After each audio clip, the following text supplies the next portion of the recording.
성도님 여러분 안녕하십니까? 금주부터 여러분들께서 한 주간 동안 이 생명의 삶 말씀을 묵상하실 때에 한 주간 동안의 말씀이 어떤 의미가 있고 우리가 어떤 부분에 포커스를 맞추어서 말씀 묵상을 해 나가야 될지 안내 영상을 매주 보내드리려고 합니다. 이번 주 우리가 함께 나눌 이 말씀은요, 마태복음 16장부터 18장이 되겠습니다. 이 마태복음 16장부터 18장 사이에 있는 본문들은 예수님께서 메시아라고 하시는데, 그렇다라고 한다면 예수님은 어떤 메시아이신가, 이것을 증거하고 있고 약간의 힌트를 주고 있는 본문들이라고 보시면 되겠습니다. 이 본문들 가운데 가장 중요하고도 유명한 본문은 바로 마태복음 16장 13절부터 28절 사이의 본문이 되겠습니다. 여기에 바로 가이사랴 빌립보에서 베드로가 예수님에게 했던 위대한 신앙 고백이 담겨져 있죠. 마태복음 16장 16절에 기록이 되어 있는데요, 주는 그리스도시요 살아계신 하나님의 아들이십니다 라고 하는 그 말씀이 기록이 되어 있습니다.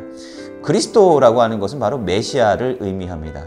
메시아는 예수님 시대 때 그 유대인들에게 어떻게 인식이 되었냐면, 이 메시아는 기름 부음 받은 자라고 하는 의미를 가지고 있는데, 여러분들께서 잘 아시는 것처럼 기름 부음 받은 자라고 하는 이 메시아 칭호는 그 옛날 제사장과 이 정치적인 왕에게 주어졌던 그런 칭호가 되겠습니다.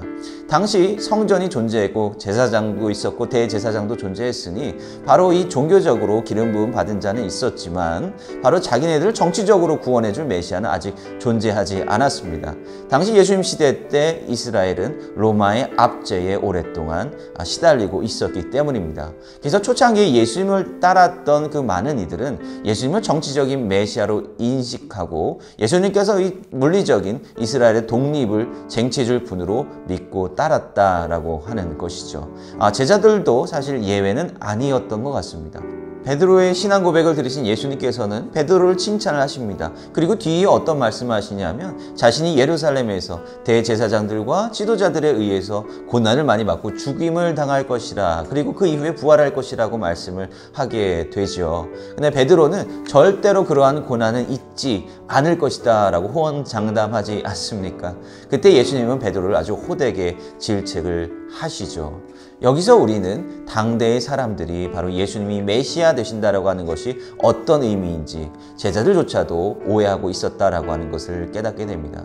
그리고 예수님께서는 베드로와 야고보 그리고 요한을 바로 변화산으로 데리고 가셔서 변화산에서 아주 영광스러운 모습으로 변모하십니다. 베드로는 그런 예수님의 모습을 보면서 여기에 머물겠다라고 이야기를 하지만, 예수님께서는 그곳에 머물러서는 안 되고 다시 이 세상의 자리, 고난의 자리로 나아가야 함을 말씀하고 계시죠. 그리고 또 다른 본문에서는 천국에 관한 비유를 말씀하시면서, 천국에서 가장 큰 자는 세상에서 높아지려고 하는 자가 아니라 어린아이와 같이 아주 낮고 낮은 이가 천국에서 가장 큰 자라고 말씀을 하셨습니다. 메시아는 무엇이고 도대체 우리가 하나님의 영광을 누린다라고 하는 것이 무엇일까요? 우리가 이러한 본문들을 이번 한 주간 읽어 내려가면서 우리가 신앙생활을 한다는 것의 의미가 무엇인지 다시 한번 생각해 봤으면 좋겠습니다. 메시아로 이 땅 가운데 오신 예수님께서는 이 땅에서 영광의 자리에 계시지 아니하고 하나님께 순종하는 마음으로 바로 낮고 낮은 곳에 계셨습니다. 또한 우리를 위해서 죽으시는 길을 택하셨습니다.